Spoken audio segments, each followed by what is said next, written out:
It has been a thrill ride for sure. It has been an experience where a bunch of different factors start to combine in ways that nobody really foresaw, especially on the tail end of all the COVID restrictions and then them relaxing.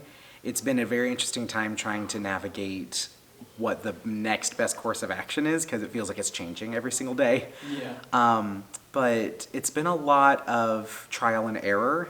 But so far, we've come up with a really good product, and a product that a lot of the families and especially the students are getting behind, even if it is a little unorthodox from some of the choices that we've made so far.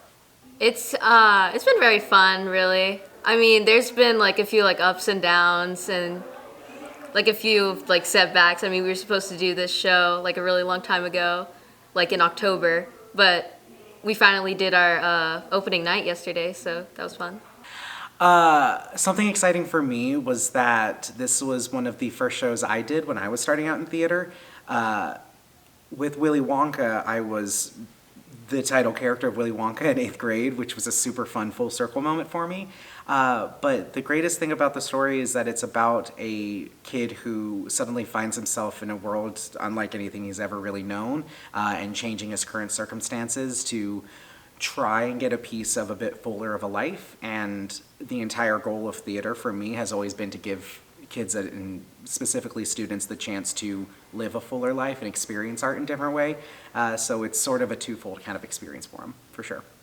Honestly, it's been a lot of fun. Like, a lot of kids, like, kind of slacked off towards the beginning, but now that we've gotten really close to, like, the show, like, the actual, like, show date, we've been taking it a lot more seriously. Also, I like all the dances. One of the more notable aspects of the show is that we've had to recast, I believe we're at 10 different roles at this rate. Moving semesters definitely is going to do that in any administrative function for theater. If you decide to postpone a show in any capacity, you're almost always going to have to deal with recasting.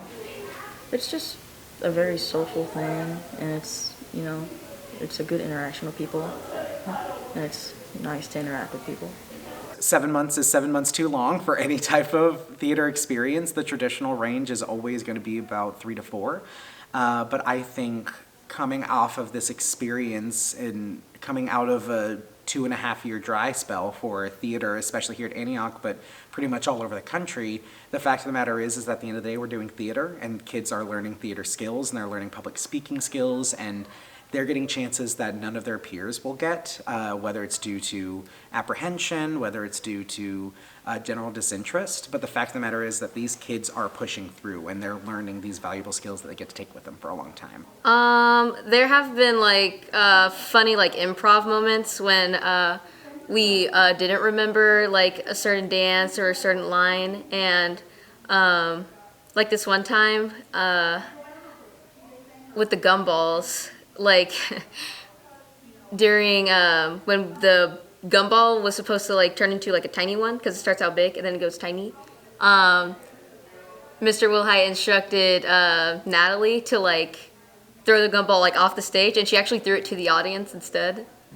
And I thought that was really funny.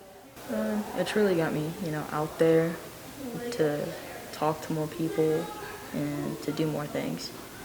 It is definitely huge because the last time theater was here at Antioch, it was with the previous theater teacher, Helena Cosentino, who is now at Winnetonka.